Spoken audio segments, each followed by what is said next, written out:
దేశద్రోహం చేయడానికి రోడ్డు పక్కన శిబిరాలు ఏర్పాటు చేసుకోవడం దగ్గర నుంచి మొన్న ఈ మధ్యన రైల్వే స్టేషన్ల దగ్గర లేకపోతే సైన్యం తిరిగే హైవేల దగ్గర సీసీ కెమెరాలు పెట్టి పాకిస్తాన్లోనూ టర్కీ లాంటి దేశాలలో ఇక్కడి నుంచి చూసేటట్టు ఏర్పాట్లు చేశారన్నది చూసాం. ఇప్పుడు కొత్తగా ఇంకొక తరహా వ్యవహారం బయటపడింది.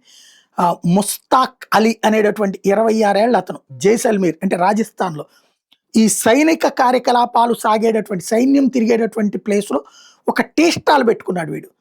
ఈ టీ స్టాల్లో ఉంటూ ఆ దారిన వెళ్తున్నటువంటి సైన్యానికి సంబంధించిన యాక్టివిటీస్ అన్ని చూస్తూ ఎప్పటికప్పుడు పాకిస్తాన్కి కమ్యూనికేట్ చేస్తున్నాడు.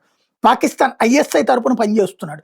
వీడి కమ్యూనికేషన్స్ని క్రాక్ చేశారు ఈ మధ్య కాలంలో. ఆ ప్రాంతంలో కమ్యూనికేషన్ వెళ్తున్న దాన్ని క్రాక్ చేసినటువంటి నిఘా వర్గాలకి వీడి టీ స్టాల్ కనిపించింది. టీ స్టాల్లో నుంచి పాకిస్తాన్ కమ్యూనికేషన్ ఎందుకు వెళ్తుందని చెక్ చేసినప్పుడు వీడు ISI ఏజెంట్ అని తేలింది.